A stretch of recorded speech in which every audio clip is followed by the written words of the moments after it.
right, we're live with James Deprato. Is there going to be like intro music or something? I mean, yeah, I was hoping that you'd play a little something.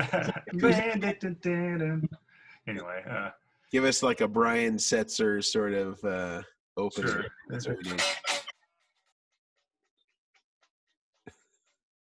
It totally gated you out. Of course it did. Yeah. Yeah. I played this really great lick that I stole from one of the Marx Brothers, where he's like running through a house. I don't even remember which movie this is in, but he's like running through a house. There's some angry husband chasing him, Yeah. and there's a guitar leaning somewhere. He just grabs it, picks it up, and plays this like little vaudeville kind of lick, and then puts it down and runs away. Yeah. Yeah, man. Well, it's great to see you at least virtually. I feel like it's probably been a few months since I've seen you in person. It's been a few months since I've seen anybody in person. Yeah, yeah. Yeah. I think you came over to the house. So I can't remember the reason that you were here, but you were over here for something. I think they got corrupted by Pro Tools somehow. It never came out. Well, we had a good time. I think our dogs got to hang out together. And Oh, that's right. Yeah, I remember you recorded a little something. It was like couldn't the mics, because we're running Pro Tools in my office here, and then I think we were out in the garage doing something. It's just like we got weird. too much heat. That's what happens when you work alone, man. Yeah. Things can go wrong. So I need one of those SM7s on the guitars. They can just take so much SPL. You can pound them. Yeah. So what's new in the Mason world, man? I don't see it so much since you don't live in my town anymore. Yeah. For those who don't know, James is the pride of Point Richmond, California. And we met in sort of an unprofessional kind of way. We were like dudes that lived in the same town. And I found out that there was you were a pedal guy, and you found out that there was a guitar player in your town, and we started hanging out. Well, I actually, I knew you from when you used to work at Guitar Center. Oh, when I was a wee lad. Yeah. Yeah. So I remember, oh yeah, you told me that maybe I even sold you a guitar when I was 19 or something. Yeah, you sold me a used Eric Clapton Strat. Oh. And I remember this was maybe what year did you start working at Guitar Center? Well, I moved to the Bay Area from Southern California when I was 19 years old. I don't know. That was 1999 or something. Yeah, I was going to say it was 1999. Yeah. Yeah, it was 1999. It was Guitar Center in El Cerrito, which is the nearest Guitar Center to where I lived. And there was a red Eric Clapton, Torino red Eric Clapton Strat with lace sensor pickups. And I remember when I got there, I'd convinced my parents, I'd saved up some money, and they were going to help me buy a Strat, American Strat for my birthday, because I had a Squire or something like that before. And there's a guy named Palmer who also worked there. I still talk to Palmer every now and again. Yeah, does he still work at Guitar Center? No, I don't think so. I don't think anybody works there anymore. Didn't that place just get taken apart? Yeah, the one in Emeryville is just got obliterated. Outrageous, man. It's clean. Yeah. Like a turkey carcass, man. Yeah, it really is. I saw some pictures of it on Facebook. Couldn't believe it. Unreal. Yeah. So anyway, yeah, I saw Palmer was playing this Strat, and I remember it was just it was the used price of a Clapton Strat at this time was about the same price of a new American Strat. It was like $800 or something like that. Mm-hmm. And so I remember you sold me that guitar and a Crate 112. Now you're playing with power, my friend. The one that had kind of like a Cadillac looking gold emblem on the front. Oh yeah, I think I stand by that today. Those are pretty cool. As far as crates go, that was their coolest amp they ever made, right? Yeah. So you sold me those, and then I remember trying to think of how we crossed paths. I feel like when I moved to Point Richmond in the early 2000s, those have been mid 2000s, 2007, after I graduated college. I'd actually looked you up for guitar lessons because somebody had told me, oh yeah, like James Deprato, he lives in Point Richmond. I think he gives guitar lessons sometimes out of his house. And so I couldn't find you on Facebook. I think at the time in 2007, Facebook, you had to be a college student in order to have it. So I don't think it was like it is now. I think I looked you up on MySpace. Wow, that's a lifetime ago, man. Yeah. I looked you up on MySpace, and I think I sent you a message and said, "Hey, man, are you?" Did I reply or what? I don't remember. I mean, I didn't end up taking guitar lessons from you, so either you didn't reply or, or By now you probably know both of my licks anyway. But then I remember that we ran into each other in town, and I didn't know that I think I ran into you like at the Baltic or something like that, because they used to do those jam nights down there. Mm-hmm. Yeah, I dropped in on one of your jam nights. Yeah. We had some fun. Yeah. Yeah, it was good. You get there and you get these guys that were calling out the keys. Remember, there's that one guy who would always say, "Yeah, this one's in the CFG." When I moved to this town, I thought like this is a little town with one bar, and there were great shows happening, and I used to like drag my amp down there and sit in with people. And I was like, within 6 months, I'm going to be the mayor of this town. Everyone's going to know me. I'm going to be jamming with everybody and all this stuff. And then I got a road gig, and like nobody knows me in this town still. I'm like never here, you know. Well, I remember every time you do show up to, in the old days when I lived there, and you'd show up to a jam or something like that, people were like, "Oh man, that guy's good. He should, That guy should be like a guitar player or something." Like, what kind of Yeah.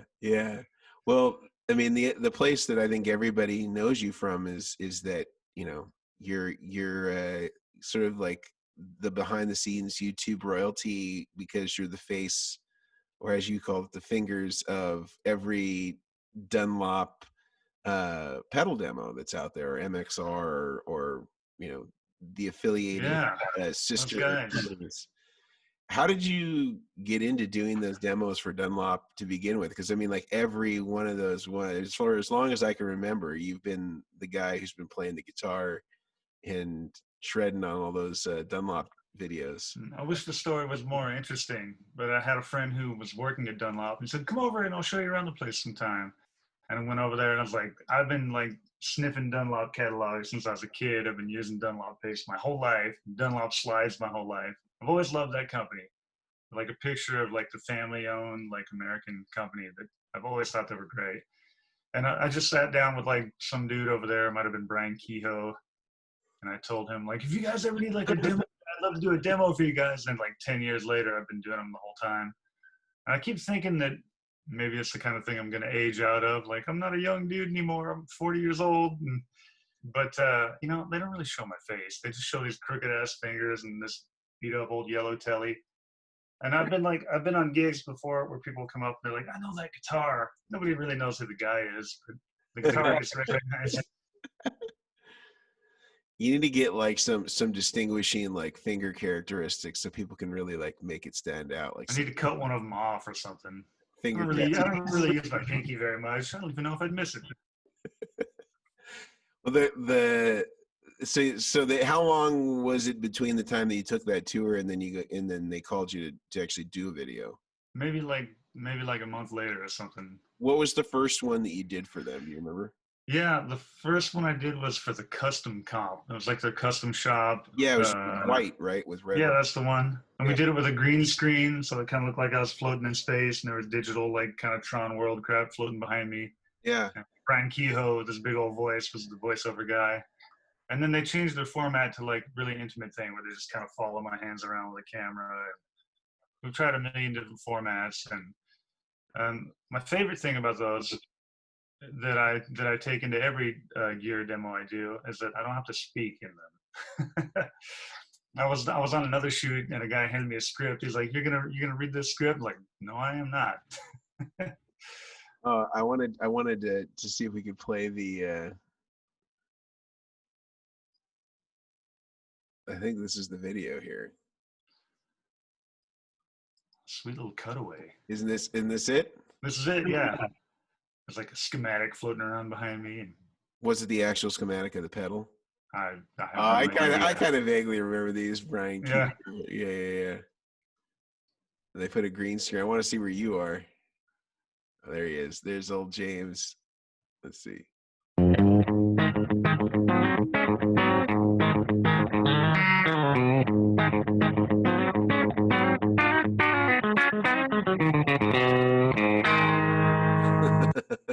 They're like, play country leg. What guitar was that? I don't know. That might have been a Nash or something. A lot of times I go down there and they have guitars they want me to use. Okay, got it. But they always tell me to bring the yellow telly no matter what. Yeah. I remember there was some, I don't know, this is probably, I don't know, close to 10 years ago, where you using like a Lone Star and I think you had some Mesa Boogie stuff there. I don't even know, man. So much stuff flies through there. I think they have deals with so many companies and they have gear everywhere. So right. They're like, these guys have been good to us. We want to use their amp in a video. What video with them would you say you're most proud of? Well, have you seen the MXR digital reverb pedal? Oh yeah, they put everything into that, man. And we shot it on location in like 5 different locations. And in my mind, I was like, are people really gonna watch a video this long and this involved? Is it gonna be lost on people who just want to like hear what a pedal sounds like? But I don't know. I think it was a big hit. I think they even like won a couple awards. I don't know what awards. I don't know where, but somewhere. Yeah, it's this one here. You bring it up. They won a Peabody for it, huh? That's right. Maybe even a BAFTA.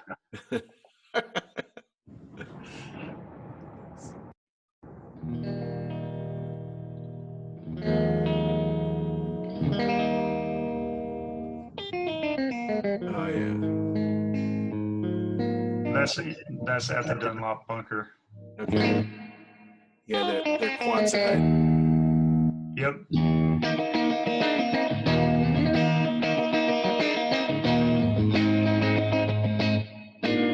Fantasy Studios.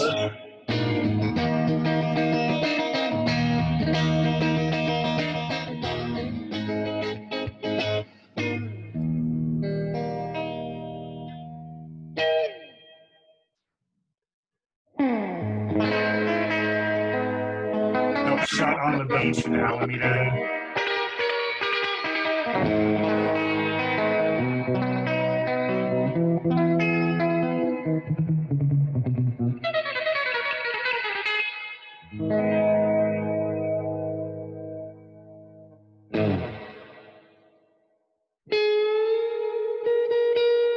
Yeah. Where was this? Who says rock and rollers can't let fly in a cardigan too? This was at an airplane hangar right by Oakland Airport. It's like a vintage airplane museum.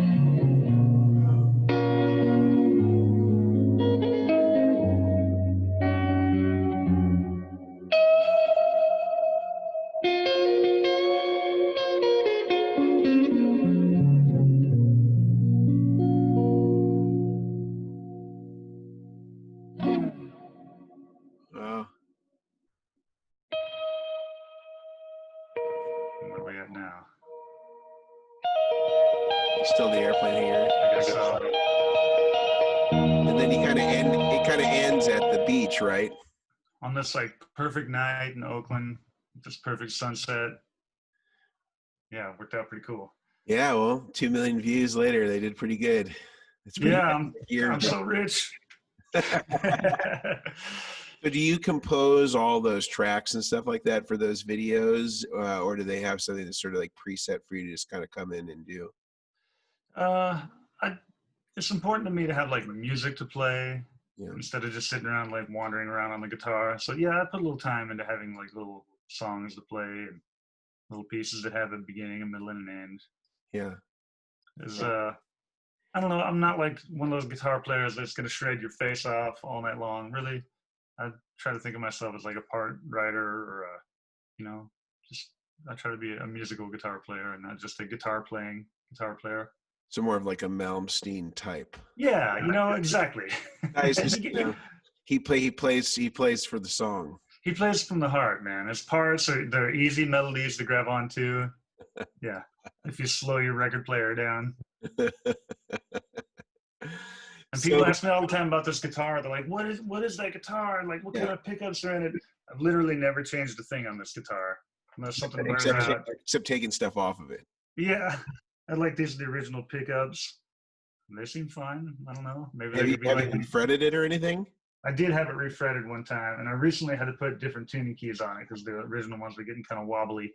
There's Okay. no way that I know of to fix those Kluson tuning keys. Yeah. Well, I mean, it's not that expensive of a change anyway. If you had to do it, I mean, it's probably Yeah, way cheaper than a fret job or right. that. True that. So, how did you get into playing professional guitar? Like, what was your first paid gig as a guitar player? Oh God. I don't know. I don't know if I've been paid anything yet. Uh, You I don't still know. I guess I'm like a product of the MTV generation. I saw guys on MTV playing guitar, and just I couldn't imagine anybody on planet Earth having more fun than those guys were having. I was like, how do I do that for a living? And so I don't know. Got a guitar, learned a couple things, and then I guess I showed a little promise at a pretty early age. So yeah, what all happened? I started playing in a band when I was like 11 years old with like 35-year-old potheads, and it was pretty cool to get to go like play nightclubs and see what that was all about. yeah. And I guess like one major turning point was I grew up in the LA area, and there was LA radio played a lot of like you would actually hear like Joe Satriani on the radio. Yeah. Yeah. Instrumental guitar guys would actually get radio play back then when I was like 11 or 12. But there was a guy named Mark Bonilla who's actually a Bay Area guy who's since moved to LA. But he had a song in rotation on LA radio on KLOS, and I was really into it. And he was a shredding guitar player. And he was on a local radio show called Mark and Brian. They were kind of big if you lived in LA. And I used to call in all the time because I was homeschooled because I knew that I wasn't going to be like the other kids in my town. I just wanted to go hang out with 35-year-old potheads and play gigs in weird nightclubs. And anyway, so I was homeschooled, so I called into this radio station to ask Mark Bonilla a really dumb question. And they heard my little squeaky voice, and Do you remember what you said? I think I just wanted to know who his influences were, something. But he talked to me, and they're like, "Why do you care, kid?" You know, they heard my little squeaky voice. They're like, "Do you play guitar?" I'm like, "Yeah." And they're like, "Get your guitar and play something for us." So I picked up my guitar and played some whatever Jimmy Page lick I'd learned. And they're like, "Wow, you guys should jam together over the airwaves." So Mark Benny and I had like a blues jam over the airwaves, and I soloed. How was the delay at that time? I don't know, as horrific as my time probably was back then, it probably corrected it.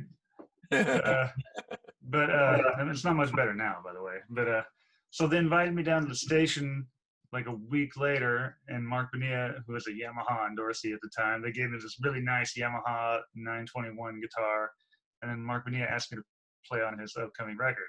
And I guess that was a bigger deal back in the early 90s or something because like he was on like a major label, you know? Right, and you were how old? 11?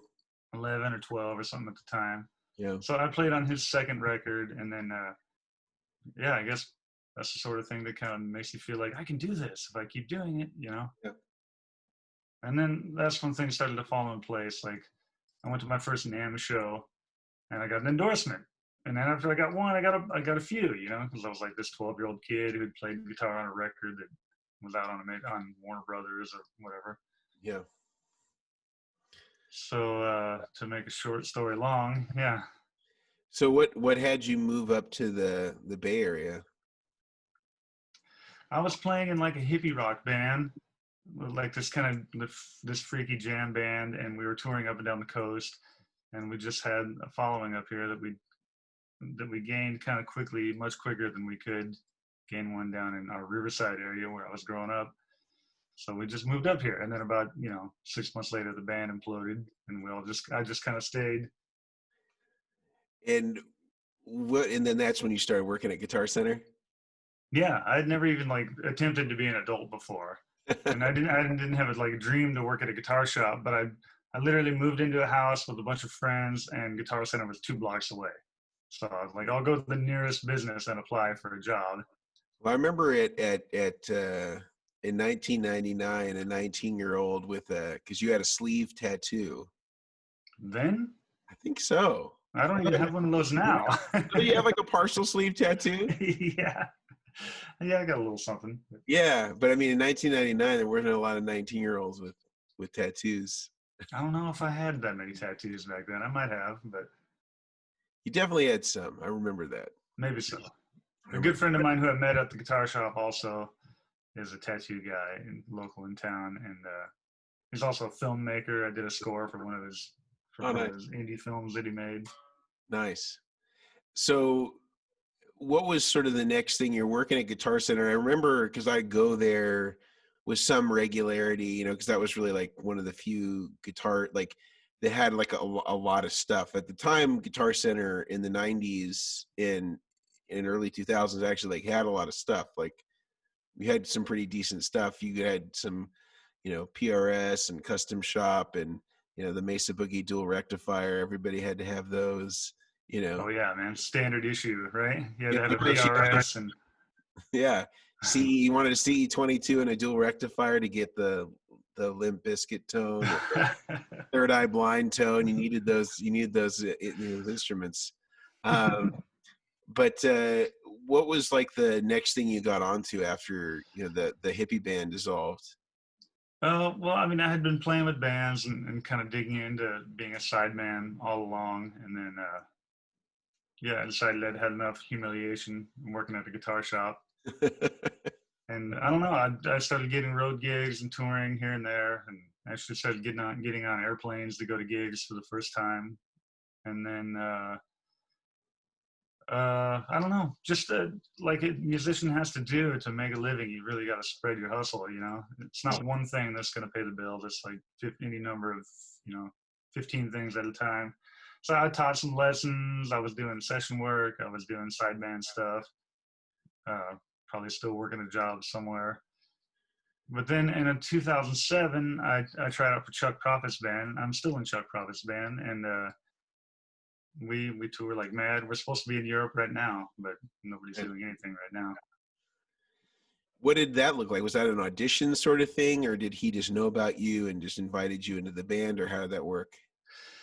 My wife was a fan, and she's like, "I'm gonna go see this guy Chuck Prophet. He's playing here in town. You should come." And I think I had a gig or something. I couldn't make it. I was like, "I think I know the bass player though. Tell the bass player I said hello." And she went and she saw the show, and it was great. She brought me back a copy of his record called Homemade Blood, and I listened to it. Like, this dude's really good. Great guitar player. I didn't even know for sure if it was him that was playing the guitar, but I was like, some great guitar work on this record. Guy's got a cool, heavy voice, bunch of great songs. And then about 3 weeks after that, I got a call from the bass player. He's like, "Hey, I ran into your girlfriend at my show, and we're looking for a guitar player." So I knew very little about Chuck at the time. I didn't know that he was really famous for playing one guitar his entire career, a yellow Telecaster. Yeah. So I showed up at the audition with my yellow Telecaster, and I played some lap steel and I played some Telecaster, and he called me up the next day and he was like, "Yeah, you got the gig, but you can't play that guitar. We can't have like two of the same guitar." So to this day, I'm still trying to figure out what the next best guitar is to use on that tour, because I've never played a single show with my yellow Telly on a Chuck Prophet gig. He still plays that same yellow Telly. So I've tried everything. I'm always like, I'll try Les Paul for a tour, an SG for a tour, other weird Telecasters that aren't yellow or this one. Bring that Korean Strat that you got. I've been touring with that Korean Strat. I've never been happier, man. All those Clapton licks you learned as a kid are finally paying off. Right, apparently, huh? I'm sorry, I'm looking over here at my Korean Strat hanging on the wall. I was on a tour. Good. I was on a tour with a different guy, this guy Tim Bloom, and the bass player was this dude from Nashville. He's a gear nut. I'm just kind of like a self-loathing gear nut. I'm as bored by conversations about gear as I am secretly like always hunting for something new.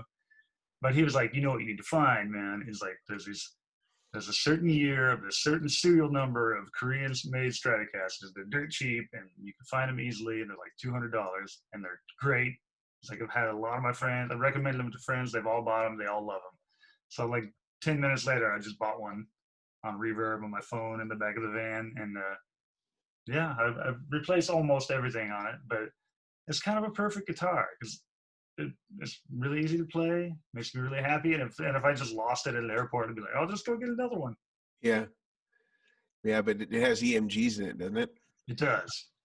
What do Because I don't know how to wire in a complicated set of pickups by myself. So I bought one of those pick guards that's pre-wired. you... And I got to tell you, EMGs, they get a bad rap. These things sound great, man. You sound just like an old school, like Steve Lukather or like Lee Ritenour. Yeah, exactly like that. You sound just like Steve Lukather.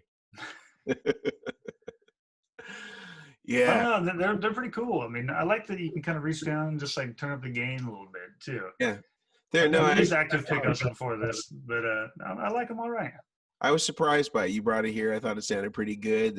It played pretty good. I thought it was, certainly better than a lot of the American standard Fenders that, you'd get in the 90s when I was buying those guitars. What's up with Fender? Are they keeping their quality control up? I don't play a lot of new guitars. Yeah, I think so. I think of the big commercial brands, they certainly are doing a great job. I think comparatively to, some of the other sort of household names, Gibson's kind of struggled to maintain that. But I think Fender's making some of the best guitars they've ever made. Nice. Yeah. Yeah, like maybe I sound like an old guy right now, but I'm really blown away by how much a standard Strat is now. Like, yeah, how much like is $1,400? They're like $1,400 brand new or something, yeah. right? It's not like in 1999 where you get one for $800. Right. You get a used one for like $400 or something. I think a Stevie Ray Vaughan Strat at that time, which was like the next guitar I got, I think that those were like 11 or 1,200. And what are those now? I think they're more like 18 or maybe more. I don't know. Outrageous. I don't know. I guess it's got to be more than an American. I guess so. Maybe so. Can you really be more than American? I don't know what I'm saying. No, those are great though. I think Stevie Ray Vaughan Strats, honestly, everyone that I've ever played was pretty good. They all seemed like they sounded good. You had to get over the SRV on the pickguard. I've had a couple of them, and I've always changed it to a tortoiseshell pickguard. But they're really all pretty good Strats. Austin, Texas, man, and they know a thing or two about Stratocasters out there. Yeah, they do. Or if you're David Grissom, you just get your PRS. Is that what he still uses? I think for the most part, he does have a Strat, though. I guess he said when I interviewed him, he said when he moved to Austin, he had a Fiesta Red Strat from '61. Oh. But he kind of wanted to get away from it because that was sort of like the Austin sound at the time. Everybody was using Strats, that was in the mid 80s. So of course you couldn't go anywhere without, having the Stevie Ray Vaughan Shadow Luminary and a Strat. Sure, man. Austin, Texas is the only place in the world I've ever been where you can play guitar on stage, on any stage, as loud as you feel like it. It's just such a guitar town. Like, a lot of the times I tour with Little Fender Princeton, and people tell me to turn down constantly. But in Austin, Texas, you can have a wall of Marshalls. You can have anything you want. Just people are just so happy to hear guitar there. Might be the town for you, James, when you go into retirement. I don't really like to play guitar that loud. I like nice little musical situations, but every time I play there in Austin, Texas with Chuck Prophet, he plays so unbelievably loud. I have to like gear up from the Austin gig so I can like be heard. He uses he's got a 64 deluxe reverb. It sounds amazing, and it's loud. It's not just loud, it's loud in every direction. It's unbelievable. Yeah. How incredibly loud that thing is. He turns it up to 5, and it's just like, it's as loud over there as it is over there, as it is in the front and the back. Chuck is pretty funny, actually. I think you gave him my number once. Yeah, he was like, yeah, maybe I could get excited about like a new pedal board. Yeah. You remember what he said to me? I think I called you after. No, what did he say? So he called me and he's like, he's kind of talking about, he kind of went on this monologue for a while about, his equipment and stuff like that and what he used. And then I like asked him a couple of sort of guiding questions to kind of figure out, like, what direction does he want to take this? So I gave him like the option of like, okay, well, we could do it, really straight ahead, just like, one pedal into the next, or we could use some sort of switcher, where you could click a button and bring in multiple effects at once that you could program to your set list. I could already feel him tuning out when you. And he's like, you're talking like a jazz guy. It's like, jazz guys take something simple and make it complicated. I need you to talk to me more like a rock guy. Rock guys take something complicated and they make it simple, Right. Well, I don't know how many guys you make pedal boards for. They're also singers. When you're fronting a band, you're up there jumping up and down and singing at the top of your lungs. You don't have time to look down or think or look at a pedal that's spelling shit at you. Yeah. You just have to know that there's a pedal right where you think it is, and you just go for it, and it happens. And he's not a big pedal guy. Like, I don't think he's added a pedal to his pedal board since I've known him. He still uses an old Rat pedal for one song. The settings are duct taped down. He just locked it in one day, and that was it forever. He needs one of those Danny Gatton Dingus boxes so he can do it all from the guitar. Right here. I'd be into that. I want you to invent something for me. I want to have a little kickstand on my pedal board that has one delay pedal on it. That's just where I can reach it at a gig. I like to play like my delay pedal like a synthesizer. Just have a music stand. Well, that's not sexy. I want like a thing that's part of my deal that just stands up, whoop, and it's right there at the perfect height. I've seen guys. You know how many goddamn music stands I have in my house? Every time someone comes over to play music with me, I make them take one. Do you? I don't even know where those things come from. I don't use those things. It's like a school, like music classroom or something like that. There's just music everywhere. Yeah, with like school names stenciled on the backs of them. Yeah. Those things are just, like, I call them snow shovels. Yeah. Well, there's the good ones, right, that look like snow shovels, and then there's the really sort of wiry ones that you can never, like, completely set up right, and you're always chasing, musical pages down, outside when you're at a gig, and you're Yes, that sounds like a nightmare. I wouldn't know because I vow to never have a music stand on stage. One of the things you get when you hire James Deprato. No, just kidding. Really, I feel like you're either sheet music. For me, I feel like you're either reading music. Personally, I'm either reading music or playing music. I don't know if I'm ever really doing both. So I'd rather just be playing music, given the choice. So I'd rather put the time in and just have the songs kind of in my body. Yeah, I hear you on that. So, what about gear, James Deprato? You certainly, you've demoed most of the MXR and Dunlop pedals ever made in the last 10 years. Mm-hmm. You're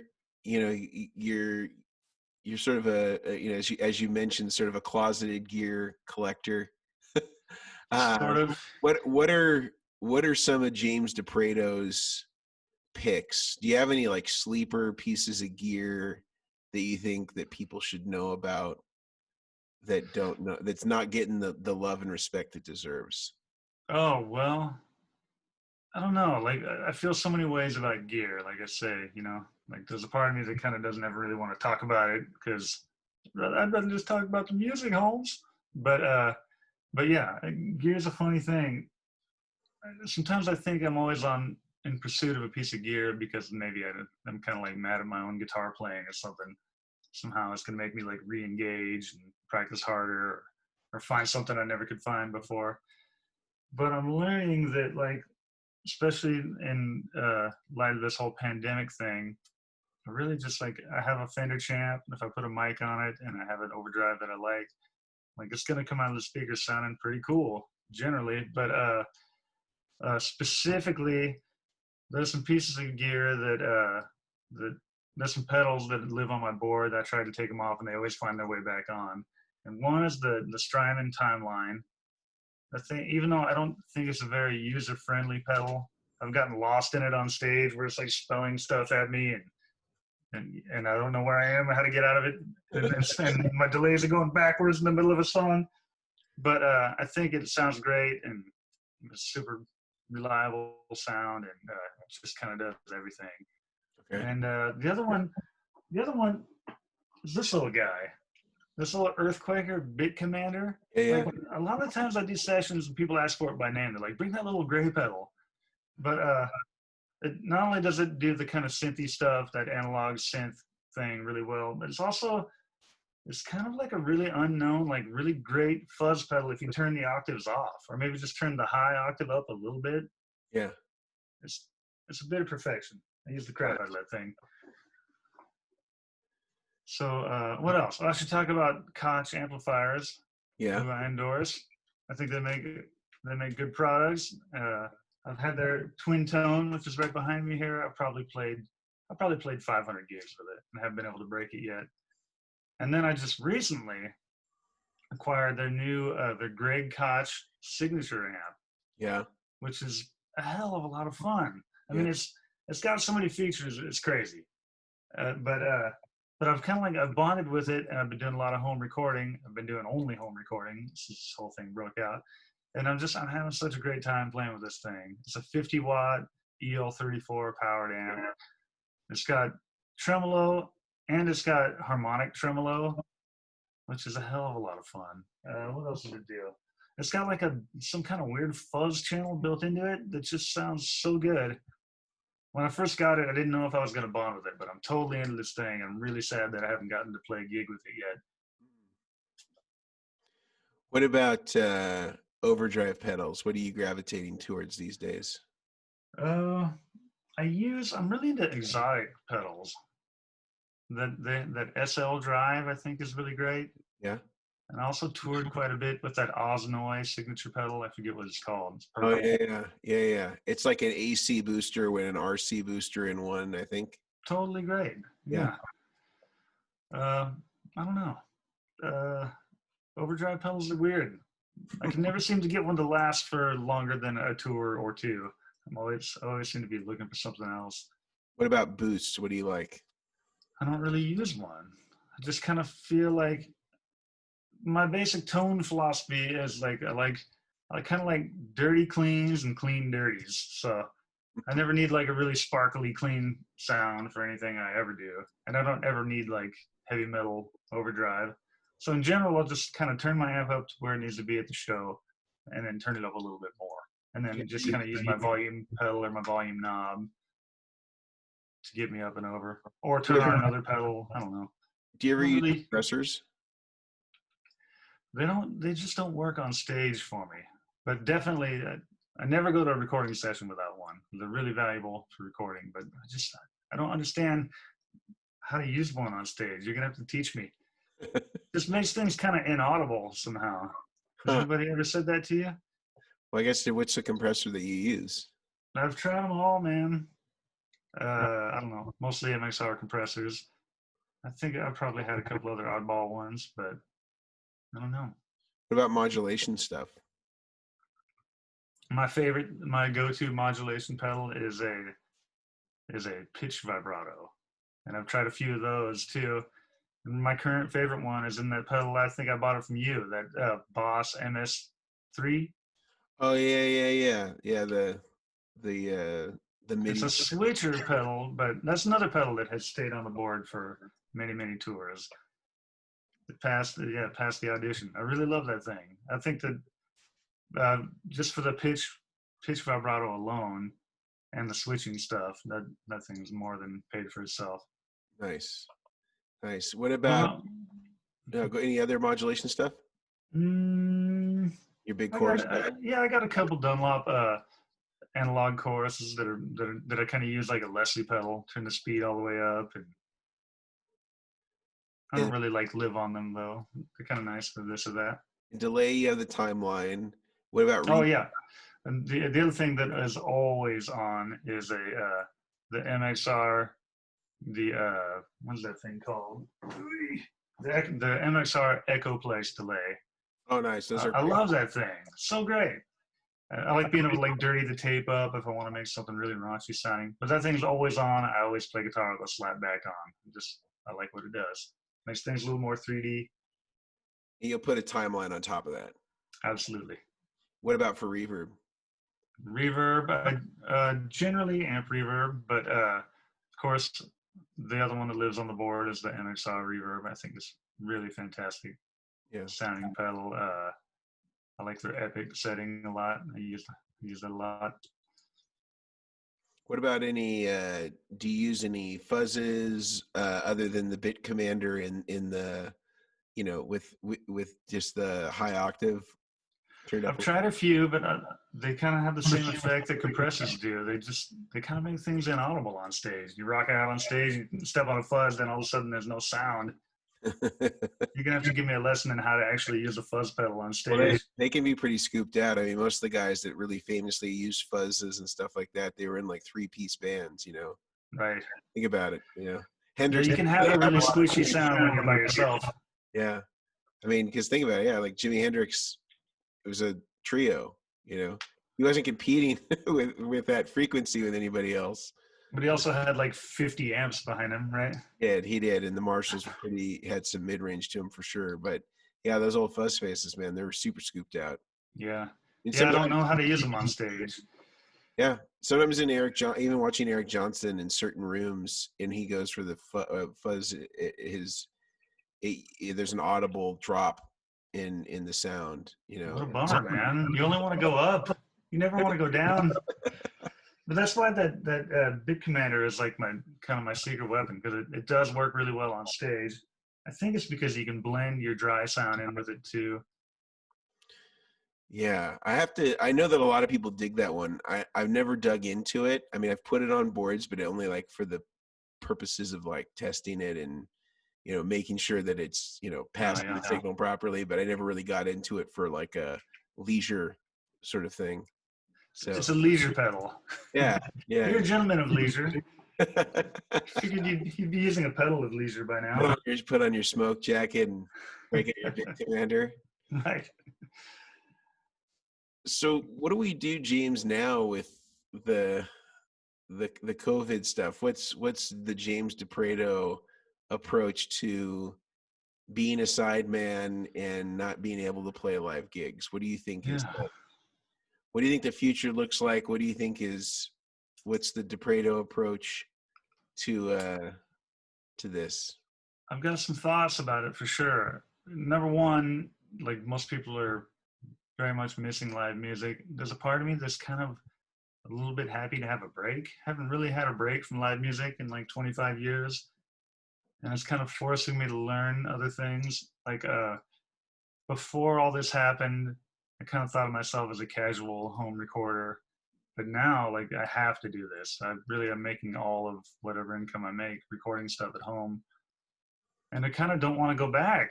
I think about how, like, maybe a year ago, I'd load up like 8 guitars in the back of my truck and 4 amps, suitcase full of pedals, and go load all that stuff in, load it all back out. But at home, everything's turnkey. I can reach up and grab a guitar, and I'm kind of having a pretty good time, actually. I'm looking forward to being places again, because I am kind of addicted to the travel part. And so I've kind of considered this to be like sort of government subsidized, like recording school. And I still wouldn't say I'm an expert. I use Logic because for me, it's kind of easy to get a song up and running quickly. And I can program drums. The Logic's fine. Totally. All the like keyboards, synthesizer sounds are just right there, and I love it. As far as the future goes, I really don't know. I keep seeing these articles about 90% of the venues are going to close, and that just breaks my heart, man. I feel like me and people like me, we've spent a lot of time working our way to just being able to live in the fun zone, and I just see the fun zone kind of dying, and it really bums me out. It scares me. But so I guess there's 2 possible scenarios. One is that the music business as we knew it kind of melts away, and that's really sad to think. Or the other thing is like maybe there's going to be like this kind of summer of love where people have been missing culture and music so badly that they're just dying to be out. I'm going to go to every show. I'm never going to miss a show again, Yeah. I don't know, man. Hoping for the latter, We all. You guys have the Woodstock right there in Point Richmond, California. That's right. Dipstock, we're going to call it. He'll be right there at the dog park. It's funny, this little town, man. Yeah. This town's like an episode of The Simpsons. Every day when I go out to walk the dog, I see the same people doing the same stuff. I kind of like that. That's about how urban I like to live. I like to be able to like walk to the top of the hill and see the city. There's a city right over there. I can Yeah. go there if I want to. But Are you still in the same place you've always been in? yeah, yeah. And I've got this basement which you've been in, and since things have been slow, I spend so many hours down here now. I just hunched over a mouse with a guitar on my lap. I just look around I'm like, this place is disgusting. So I've been painting walls and moving stuff around. And actually, finally, for the first time ever, fixing up the joint. Yeah. Yeah, well, it's sort of you had a kind of a perfect little space to make that happen in that house. I think it's something I've always been able to divine for myself is being able to live in places where I can make loud music, even though a lot of people move into apartments and they're like, if I can play an acoustic guitar, my neighbor will complain. But I've kind of got this kind of subterranean basement deal going on, and I can play guitar so loud. I have band rehearsals down here sometimes. I can't really push my luck. I can't do it for like many hours straight. Right.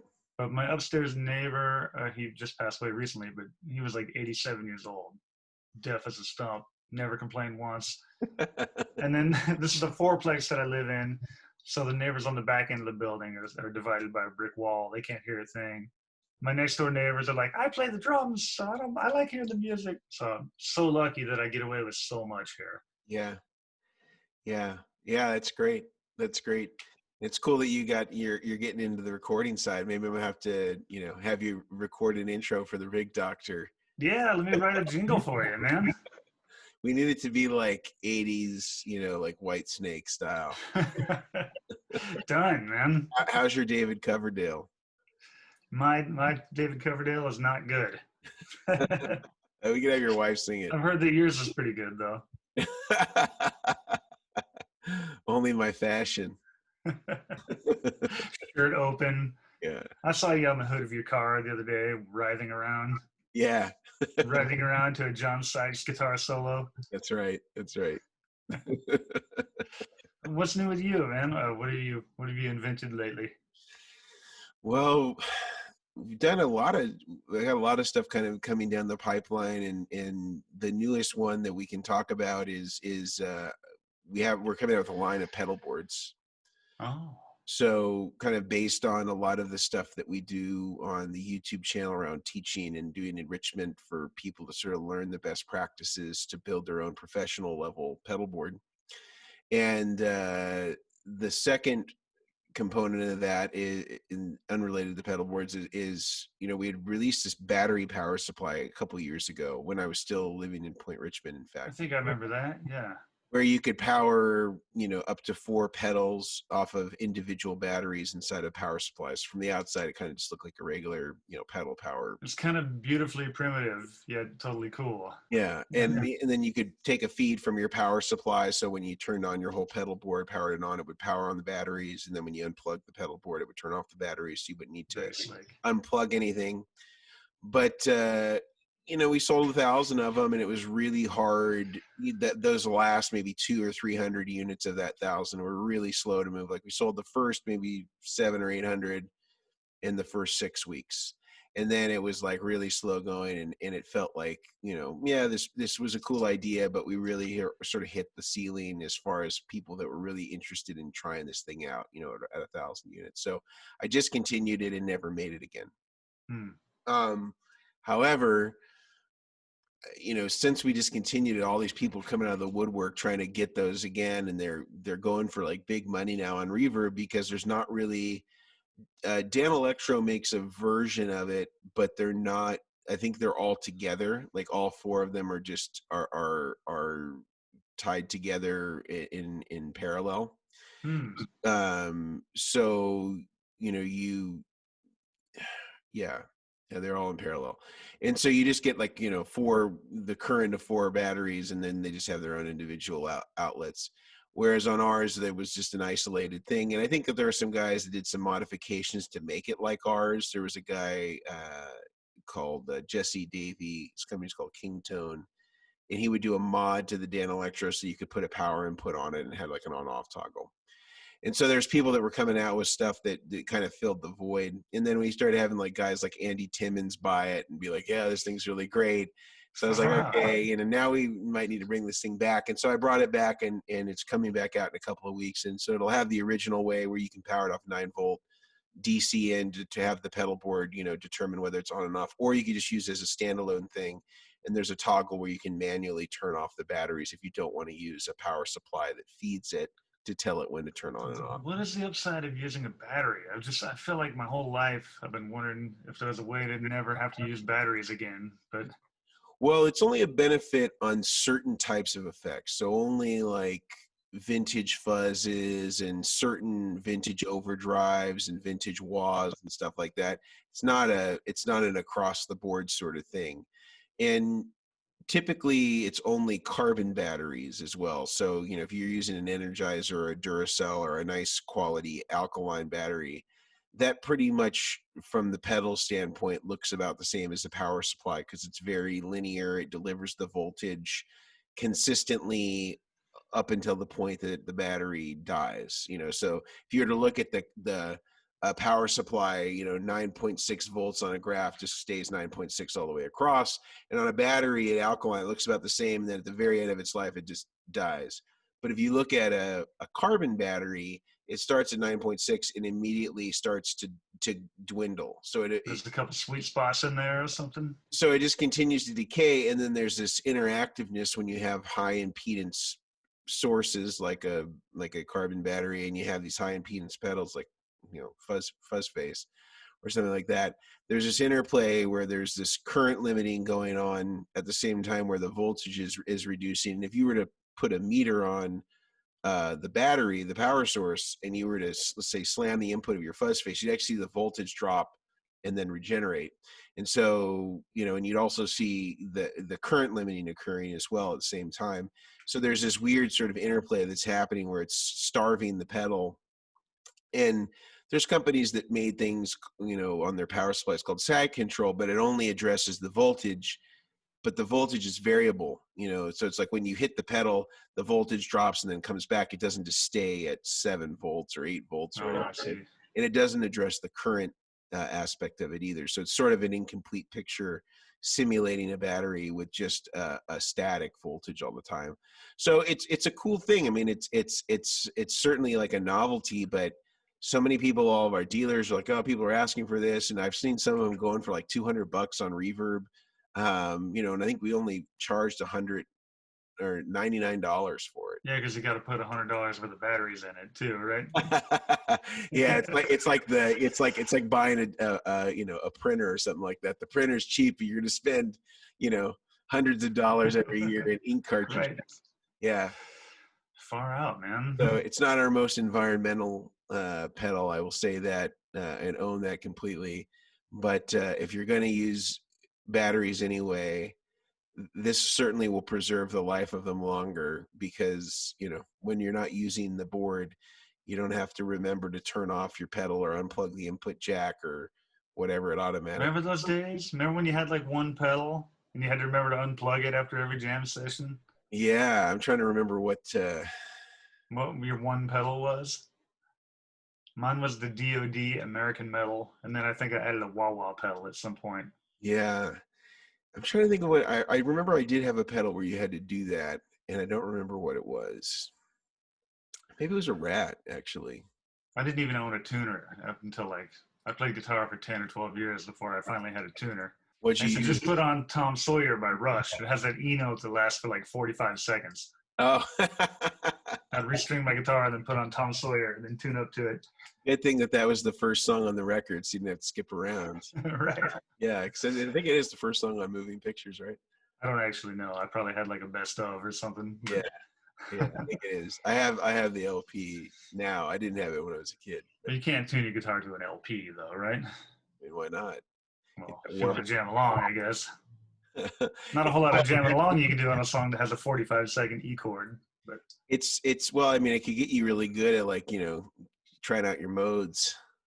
I got to tell you, I was on a shoot with Dunlop the day that Neil Peart died. Okay. And like everybody loves that dude. We all love that dude so much. That was like the saddest like musical death I mean, there's certainly people more famous than him that died, but like, I think my wife even shed a tear when he died because I made her watch that documentary, and she's like, I forget what it was called, with that Rush documentary. She's like, I love these guys so much.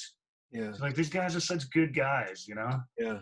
The And Canadian. Neil Peart had all that really sad stuff happen in his life. When he died, there was like people on the shoot like texting loved ones and stuff like, Neil Peart died. Dang.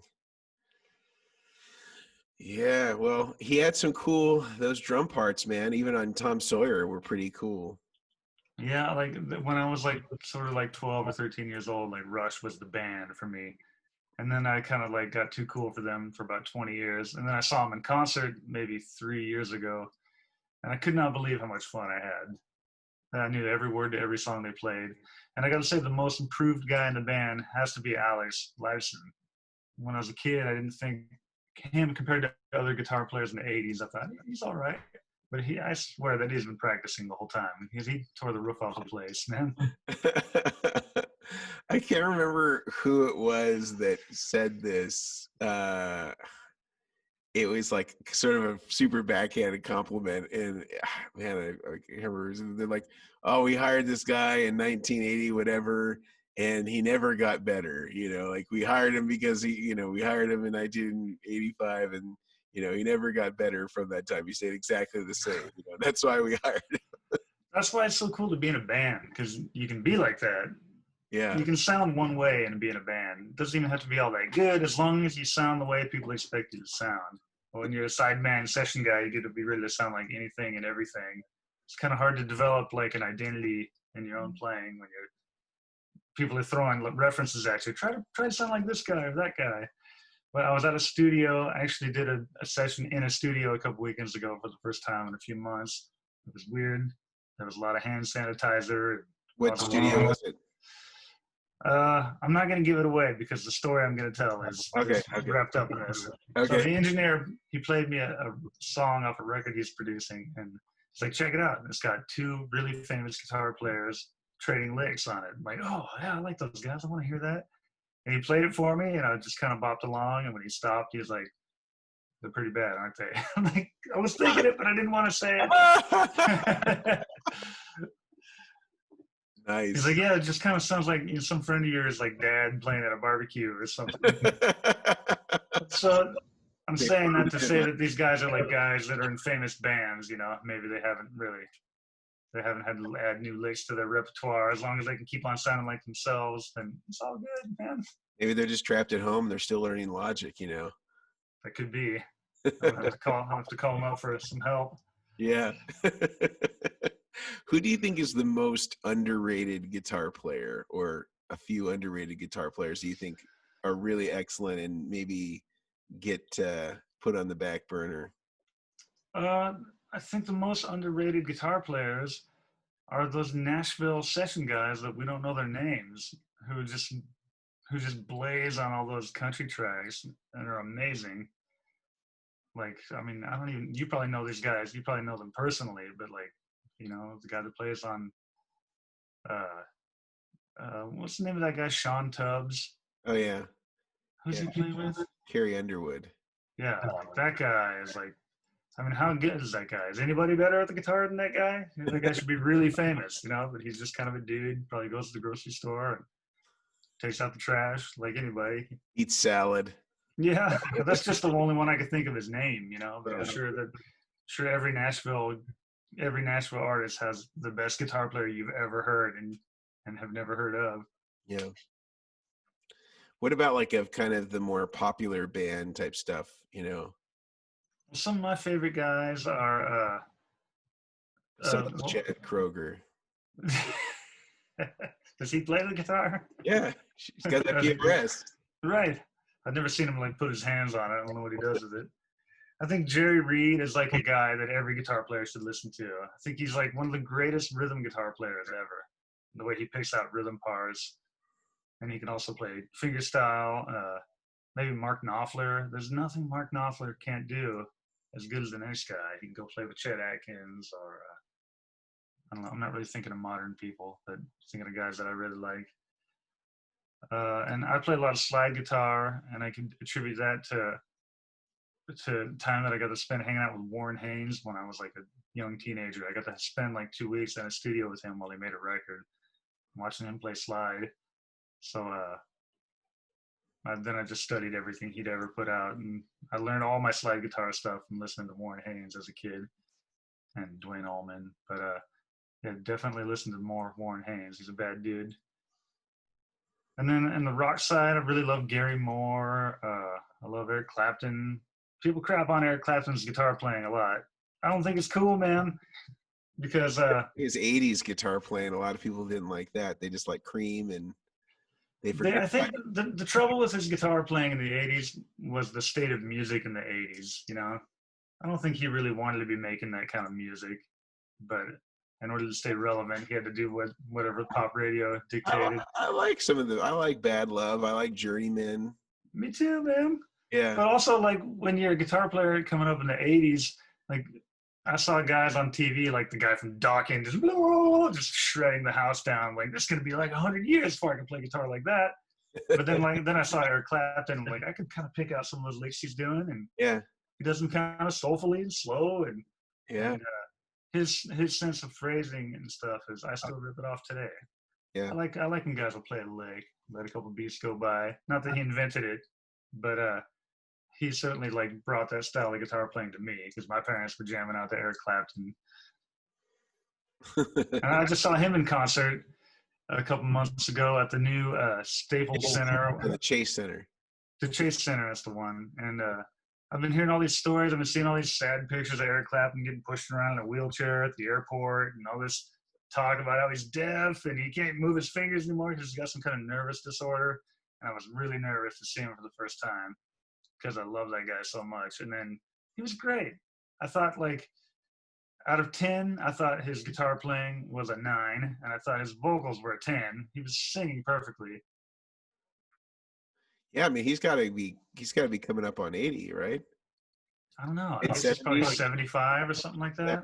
Yeah. I mean, what are we going to be able to do when we're 75? Yeah, I don't know. You going to be able to, like, pee standing up still at 75? Let alone go out there and, like, put on, like, a world-class rock show.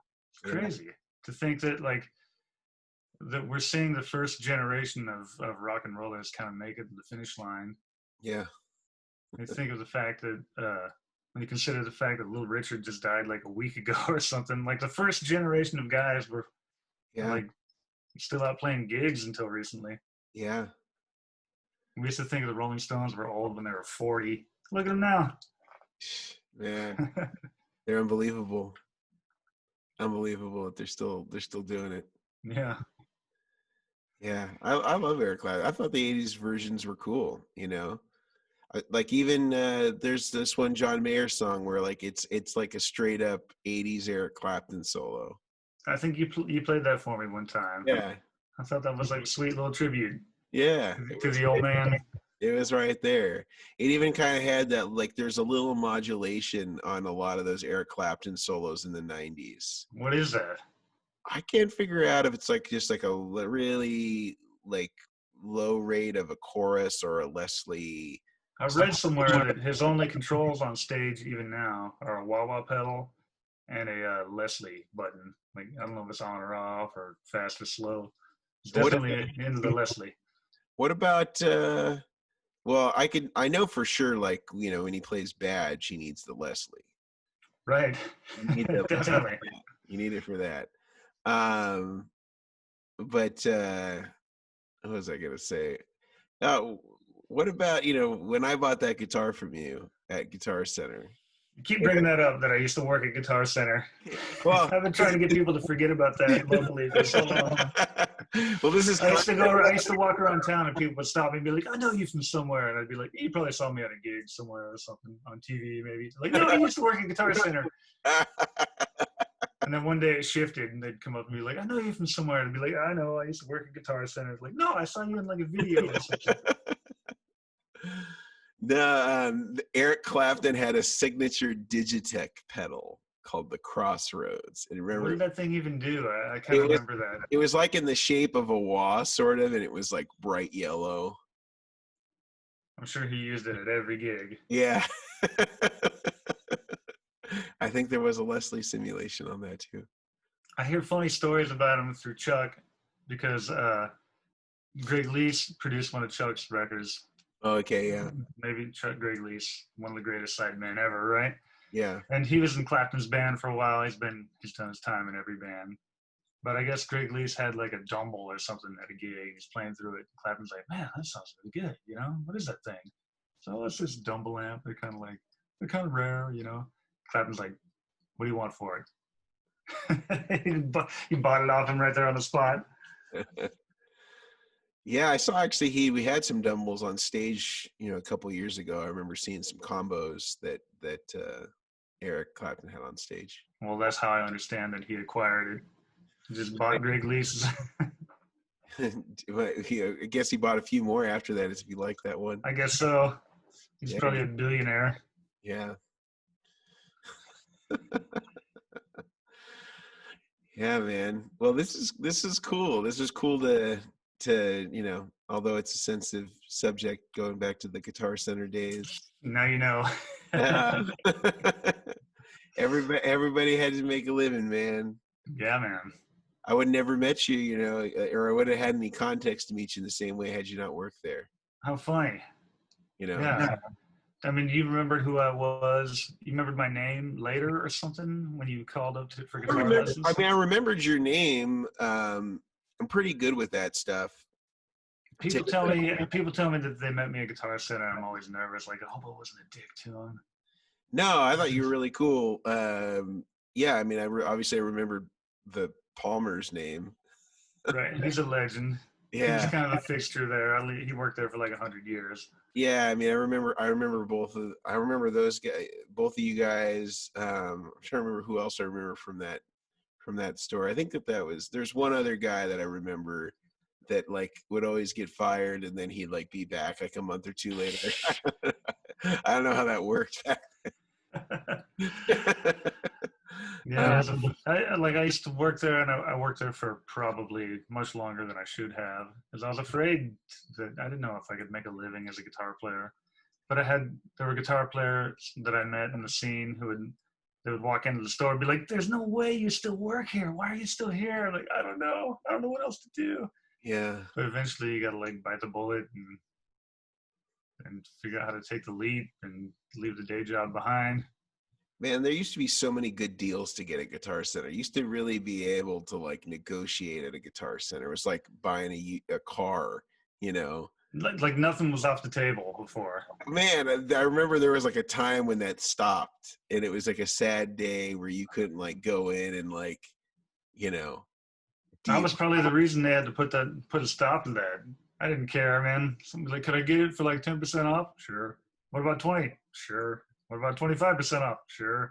What about half off? Whatever. It's not my shit. I don't care. Yeah. Those are the days, man. It was like you going to like like a flea market. You spit in your hand and you shake on it, and that's the deal. Right. That's good enough, man. It was so primitive.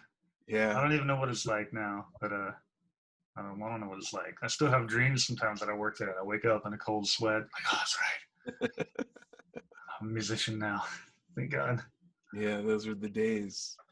Well, James, I really appreciate you going through memory lane with me and talking about all that stuff and how you kind of got here. And I really appreciate, your friendship, knowing you, and being always so generous with your time and shooting demo videos for us and just being a fixture, a good tone. Well, I'm glad to know you, man. Nice to catch up with you, all that stuff. Say hi to Zeke for me, and say hi to Jenna as well. Yeah, you do the same to Melissa. All right, I'll see you on the Honky Tonk Highway, man. All right, see ya.